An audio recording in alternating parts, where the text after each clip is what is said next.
after missing yesterday. And I will open this up on Brantford 7. So good afternoon. Let's see here.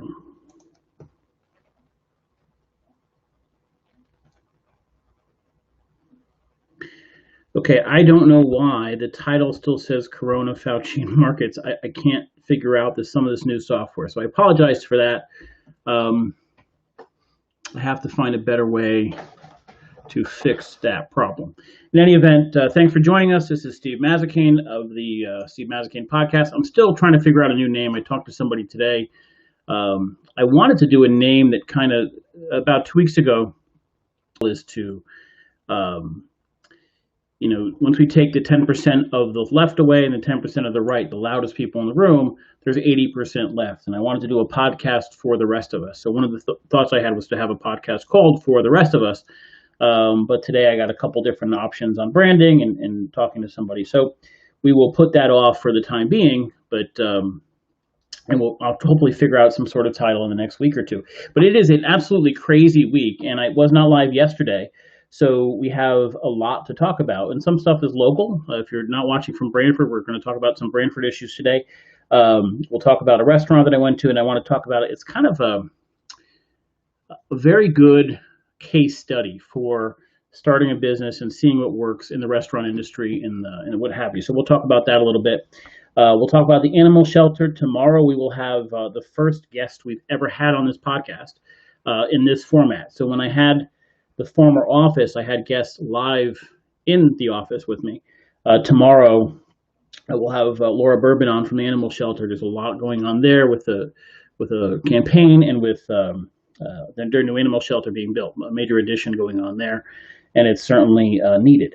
It's interesting about animal shelters in that as stores that sell animals close, the animal shelters, the Dan Cosgrove shelter, for example, which handles animal control, may also make this move towards being almost a retail establishment. Most people are getting their pets now from animal shelters. And so we'll talk about that a little bit more tomorrow and some interesting news. And we'll talk a little bit about redistricting, because we're seeing some attacks politically being made. Often it started off looking at the local Republican Party and some of the attacks they're doing on their social media pages. And this idea of redistricting, I don't know where it came from. I'm actually in many ways for looking at redistricting because it can save some money, but we'll talk about that afterwards. Looks like some false attacks are happening against Democrats, and we should at least set the record straight. When you have people going door to door, and I've talked about this before, there's a special place on this podcast, not just people who say something that's not true, not just people who spin, there's political spin, but people who make a statement that they know is misleading or just flat out false, and then use it aggressively to mislead other people.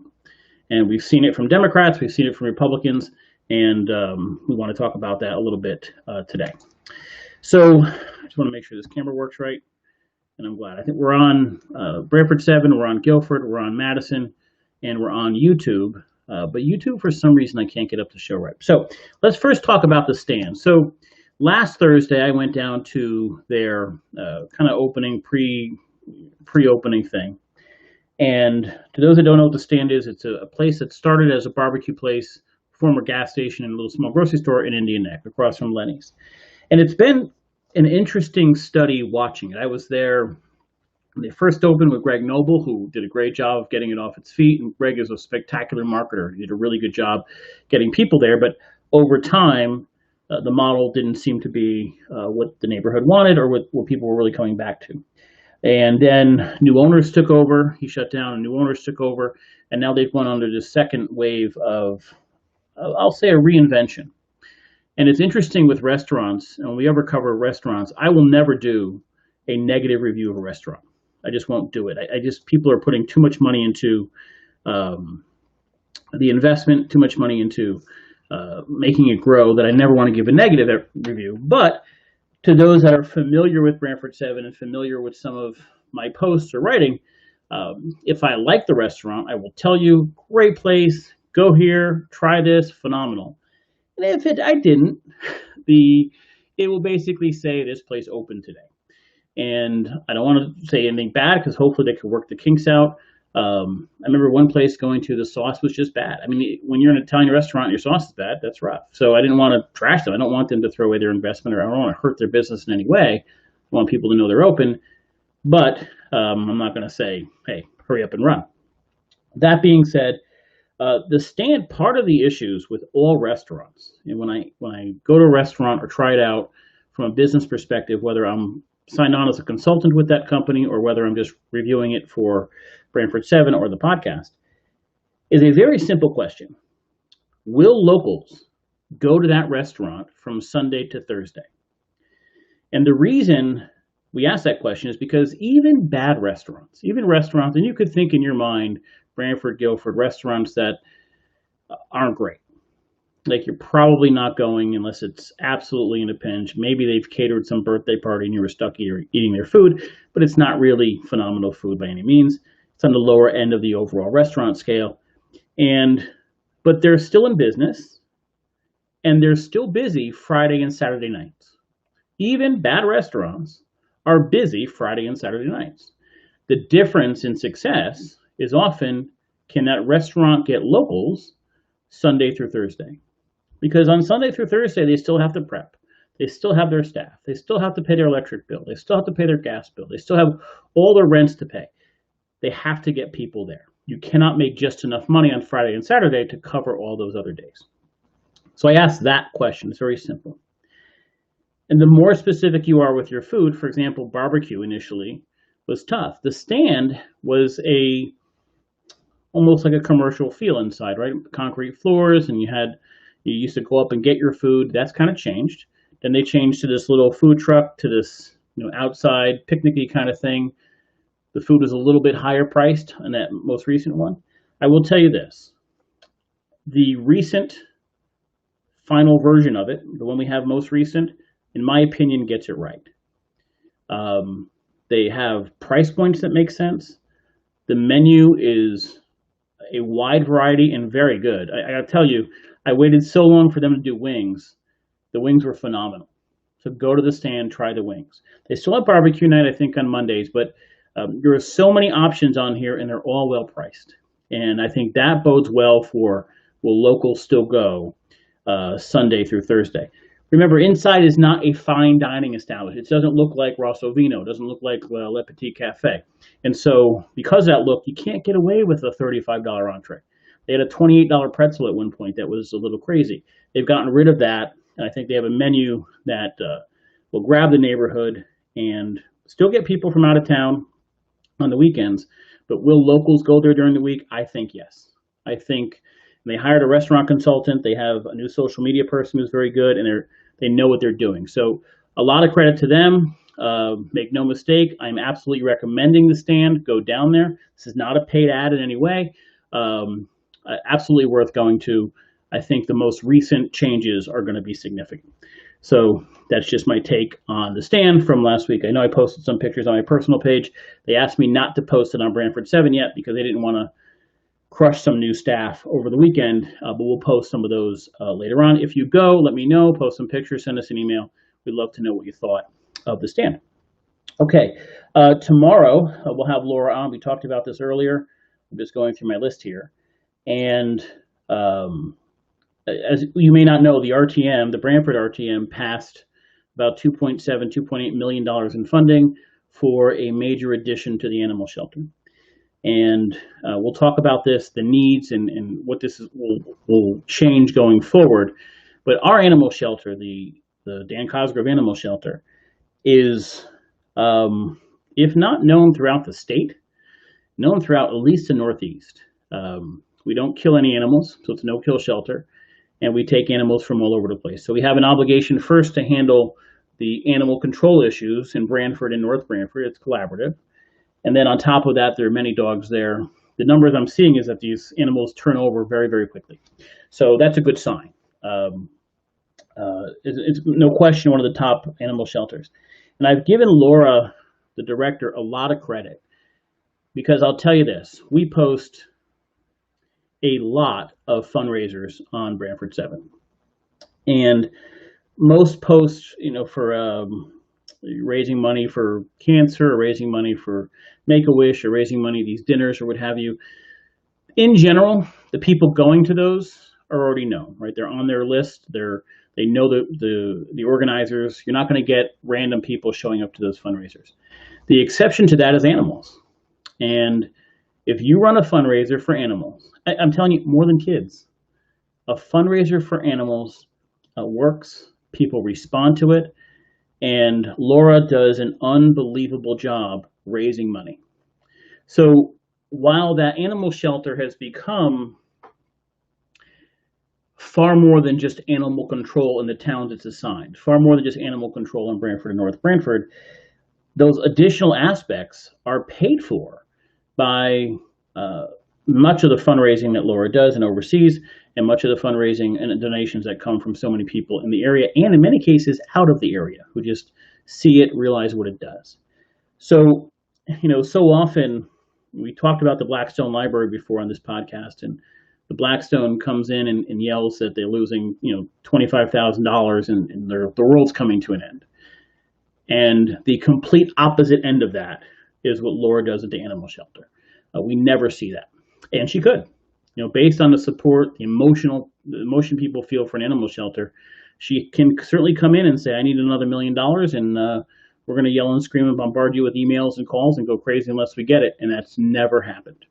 And if she asks for more money, it's always reasonable. It's never crazy.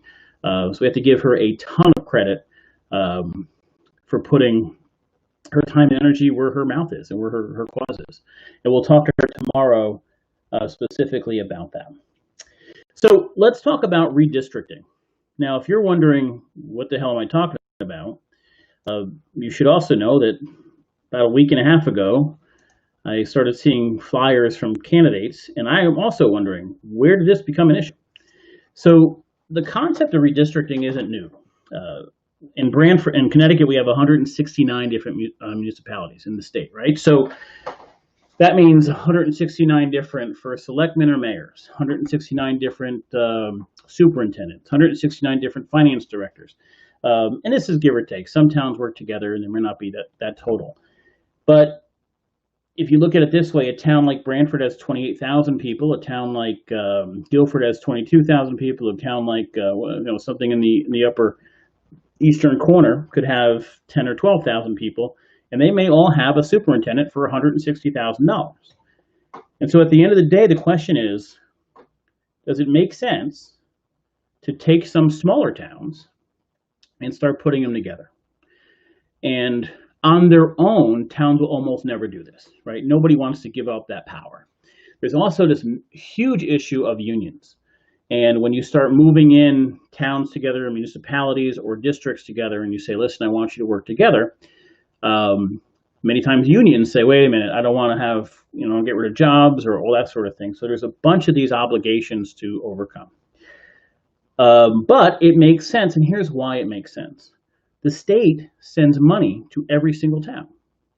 So if you have Brantford, for example, with 28,000 people, and 2 or 3 towns that have total 28,000 people and 3 different superintendents, the state is still sending them money, what's called ECS money, education cost sharing. So all those towns are getting money from the state while they're paying 2 or 3 different superintendents, 2 or 3 different finance directors, 2 or 3 different vice superintendents, 2 or 3 different whatever it is in Board of Education or on the town side. And they're never on their own going to regionalize or work together. In fact, we just talked about the animal shelter. There's been a push before to get Guilford to work with Brantford and Guilford. You can't do that partially because of union issues. There's been a discussion about moving the police dispatch in North Brantford and Brantford together. That was hell because of union jobs, all that kind of stuff. People instill fear when we start talking about changes like this. Now, a couple years back, Lonnie Reed, when she was state rep, did pass a bill that incentivized boards of education to start working together. Whether that actually, it's like you're going to get some extra money if you start working together and do this savings. I do not know of an example where a school district actually did it. It is so hard to get people to start working together, especially if it cuts positions or union positions. It's almost impossible to do. But this year, there was a discussion about doing this. And the initial bill proposed was pretty significant, to kind of force this and to push this issue. After some kickback in the legislature, in our shortened little session before COVID hit, a new version came out, and it was passed. I don't know if it was completely along party lines, but it passed, but not unanimously. And it basically set up a commission to create a study or to create a plan to see what redistricting would look like. If we did this, what's the plan? That was, to me, that makes sense. To me, plans are where the final outcomes come from. If we had a plan, there may be some issues that weren't approved, some issues not liked, what have you, but that's where you get your list of ideas from. Now, it only went to the committee. It never went to the full legislature. It was never considered a major issue in the session, never a significant issue coming out of the legislature. But now we get mailers from Republicans here in Brantford, and I'm seeing posts from Republicans running all along the shoreline on we need to fight against forced redistricting in Connecticut. And now there was a post yesterday from the Brantford Republicans saying Brantford could look at redistricting as soon as 2021. That's news to me. And it's news to everybody. And if you went to Democrats and said, what is this about? Most of them said, I have no idea. That was nothing remotely close to what we passed. When you create a commission to look at redistricting, none of that's actually happening. You're doing a study to look at it. So Republicans have jumped on this in some massive fear-mongering campaign. And it is, listen, I am seeing people say, what are we redistricting? Who are we combining with? Is East Haven and Brantford going to, what the hell is that? And I've gotten on Democrats in Brantford on spreading false information and bullshit. And the Republicans, it looks like it's almost statewide. It looks like, because I'm seeing multiple Republicans post this stuff, it is false. In fact, the Brantford Republicans on their Facebook page posted some sort of thing to sign against redistricting. There is no potential redistricting happening next year. There is no plan for redistricting. A bill went to committee, not even the full legislature, about creating a commission to look at and create some sort of plan. What would redistricting look like? That is logical. That is normal. And quite frankly, if the Republicans are the ones on lower taxes and saving money, they should have been the ones pushing it. They should have been the ones saying, why do we have 2 towns with 10,000 people with each having a superintendent? Why do we need 3 different finance directors over 20,000 people in population because the town lines are in between? It makes no sense. You can't tell me you're for saving money, but I'm against doing that, and then using it to put fear in people, going door to door, spreading nonsense and fear. And to anybody saying, well, wait a minute, this was an issue, this passed, do you remember it?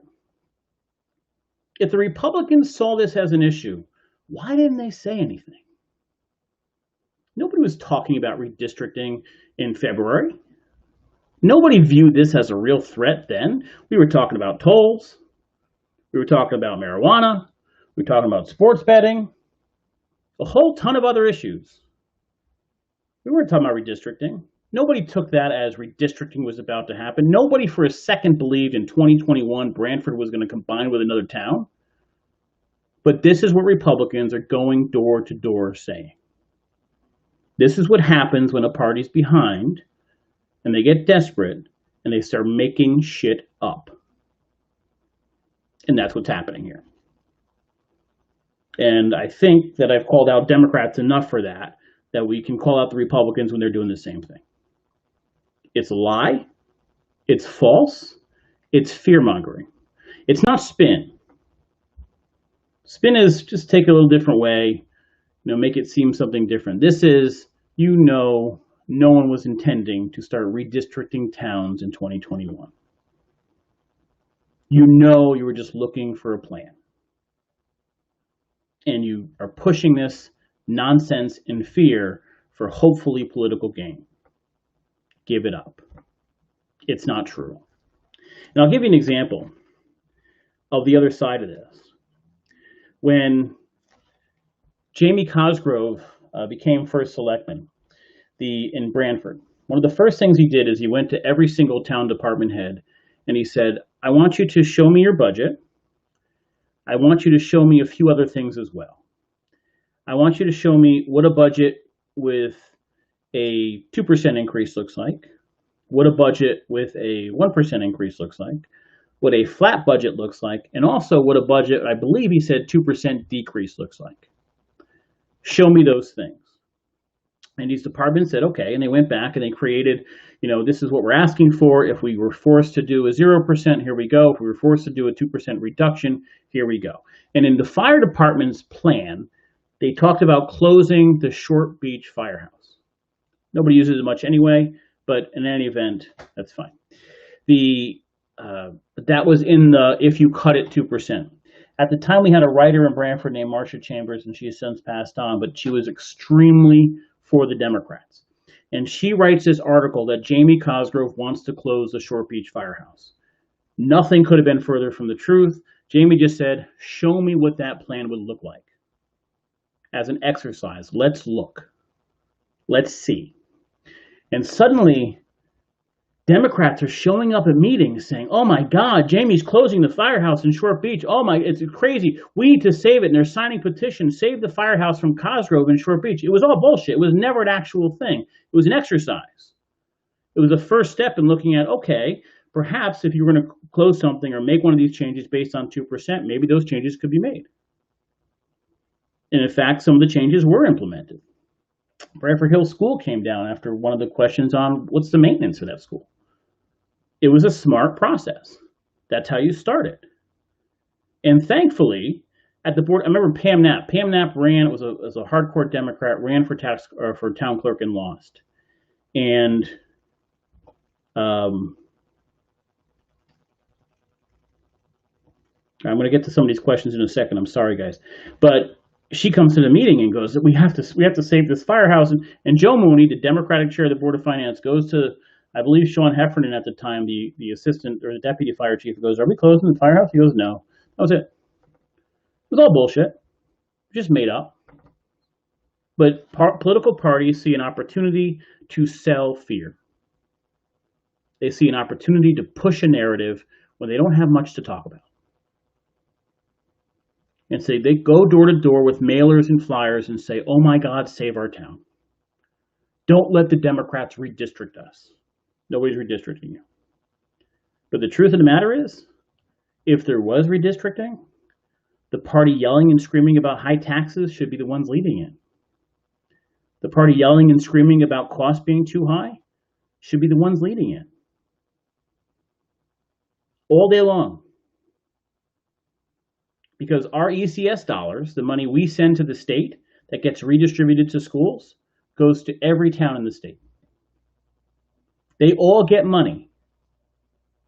Doesn't it make a little bit of sense to make sure that if there's any way they can work together, if there's any way we can combine some services, combine administrators, maybe bus contracts, food contracts, if there's any way to save some money, that we should be doing that before the state is sending those towns money?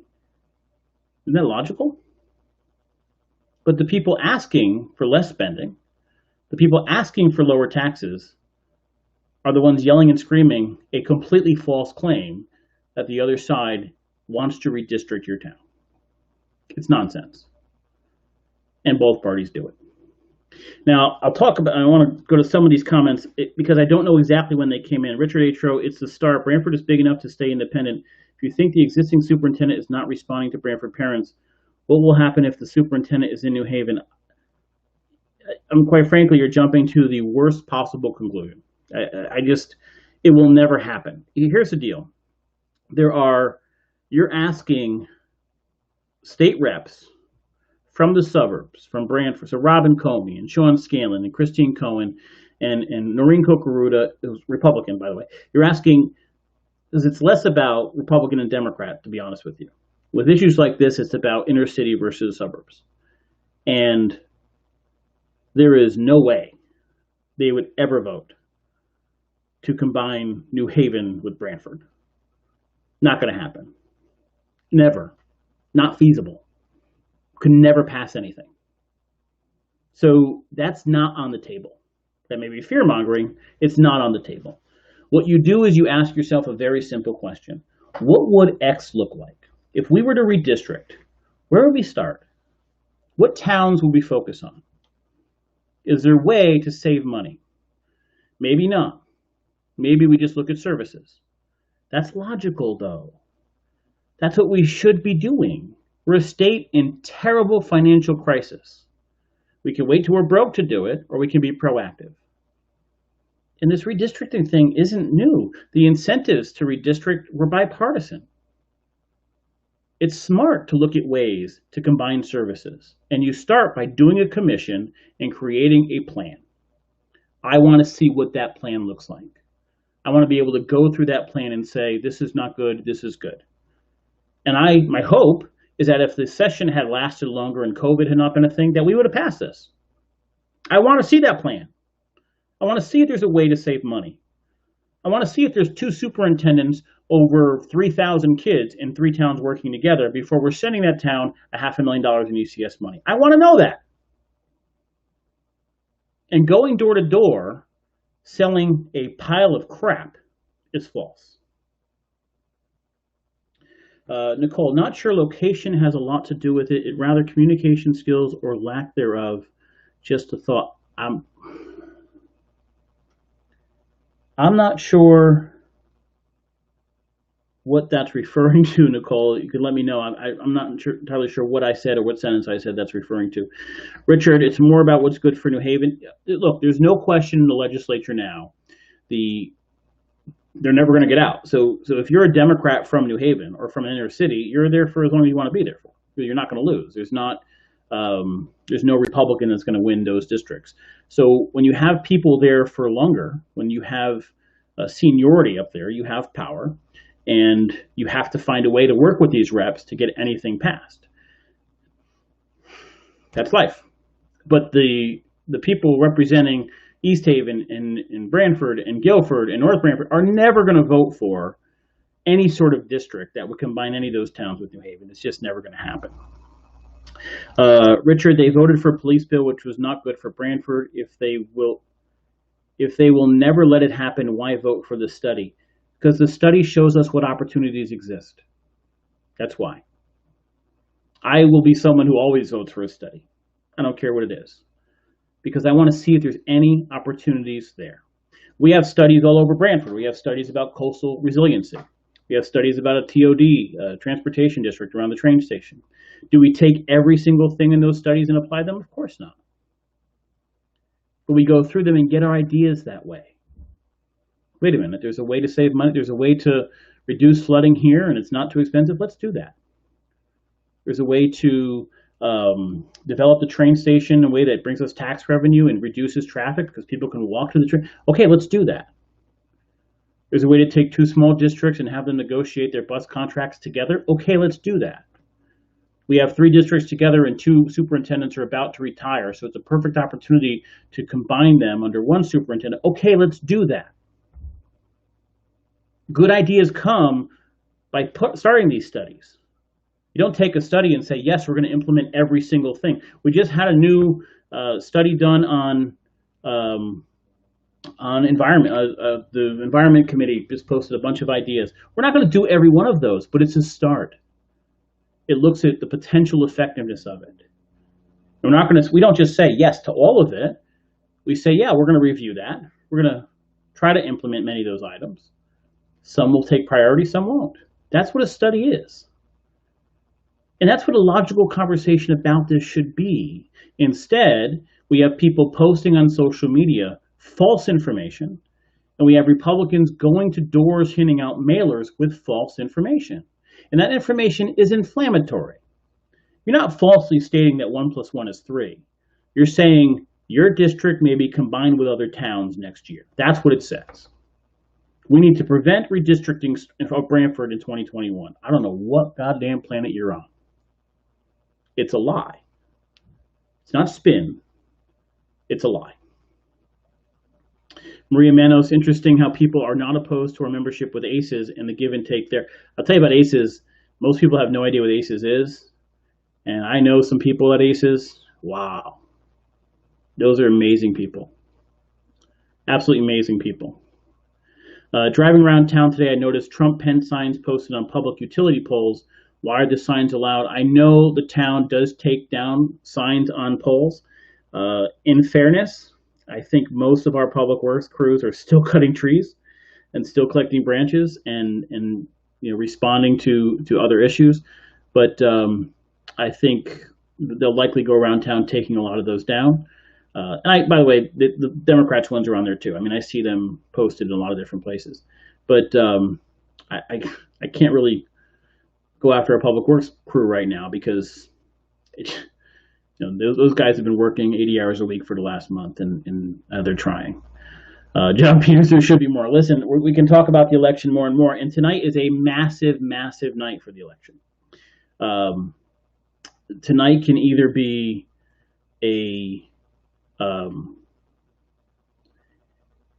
I don't think Biden can lose the election tonight. I think Biden can win it tonight. If Biden comes off as competent, because that's the attack on him, right? He's old. Everybody says he's old, and if he, without a teleprompter and going back and forth with the guy who can be a wild card, stays cool, calm, collective, and informative, it may just lock up the election. If you asked me 2 weeks ago who was going to win, I would say Trump. But there are things coming out of Trump that just, and I'm not a Trump supporter, but he literally accused Biden of taking performance-enhancing drugs with a straight face. I don't know. I don't. At some point, I watched his entire press conference yesterday. He's still calling Elizabeth Warren Pocahontas. He's still calling everybody every nickname. And not, in some press conferences, he's kind of laughing, right? The press is smirking with him. He's cracking jokes. These weren't jokes yesterday. When he talked about Biden, accused him of performance, and he actually had specific debates in the past where he was a better debater here, and then he got worse here. Clearly, he was on something. Those serious allegations. It's crazy. It's not normal behavior. I don't care what you are. That's not normal. And I get why people voted for him. I understand it, and I've defended him in many cases, on China especially. I don't get it. And I know the people around him have tried to stop him. I know everyone working with him has tried to say, listen, stop making these tweets. Stop with the crazy stuff. Stop. He doesn't want to do it. But there's an interesting article in Politico today that talked about how his debate demeanor changed 4 years ago. When he was one of 17 in the Republican primary, he was outrageous, right? He did everything to get attention. He was the center of attention all the time, loudest guy in the room. So that got him to the center of the debate stage. And he always made sure, whether he was talking or others were answering his questions or talking about him. So he became this massive center of attention. When he was against Hillary, and I remember this, it was a much more muted Trump. He was still Trump, but a much more muted Trump. And I'm curious as to what we get tonight. The advantage he has, he's going to have more energy than Biden. If he looks energetic and younger, it could be a huge boost to his campaign. If Biden is in any way, shape, or form incoherent, I have a feeling he's not going to be, but if he is, massive boost for Trump. But if Trump comes off his bombastic self and Biden handles it, election's over. Because the first half hour of tonight's debate will be the most watched half hour. The yacht club, because nobody wants to let people in schools. So, all right, so we have some questions here. What is the reason for District 5 voting in the yacht club? Remember, you had Short Beach voting in Stony Creek last time. Because of COVID, avoiding things like Orchard House and schools where young kids are, that's just, we're going to have to change it. There's going to be a lot of changes we have to get used to. I will do a couple articles posting that. The issue that we have often with districts is people don't know what district they're in. So we have to, instead of say, if you're District 5, you have to say, if you voted at any next school, you now move to the yacht club. So we have to I think the town has to get better. I'll even talk to Jamie about that. Stop posting if you're in District 5, because the average person doesn't know if they're in District 5. District 3, District 2, whatever. The average person has no idea what district they're in. what elected officials have to start posting is, if you voted here last time, this time you vote here.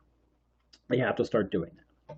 But listen, tonight is a big night. I will be on my couch at 9 o'clock watching this debate. I might be do some posting. If there's questions, send them in, and we'd love to talk about it. We'll talk about it a little bit tomorrow. Tomorrow we'll also have Laura Bourbon on. We'll talk about this animal shelter project. It's a significant project. I think it's a positive one, and it'll be an interesting look at what the animal shelter truly does. It's far more than any animal shelter in the state, and it's actually given us a spectacular kind of name statewide, that shelter. And that's it. And, okay, so I promised others that I will talk about development in Indian Neck. There's some significant misinformation being spread about that. So we will talk about that hopefully on Thursday, because there's another hearing that night on planning and zoning. So I'll make sure we get to that. So tomorrow is the animal shelter, and we'll talk about that, the presidential debate. Then on Thursday, we will talk about the Indian Neck developments going on and the hearing that night. My sense is that the Meritoli project will pass. I think there'll be some neighbors against it, but I think the facts support it. And the Crowley project, the hotel, which will be Mutzko Apartments, we're going to have a hard time passing, because DEEP wrote a pretty damning letter about that. But we'll talk about more of those on Thursday. Until then, guys, enjoy the debate tonight. Thank you for all the emails and questions, and I will talk to you tomorrow at 4 o'clock. Thanks, guys.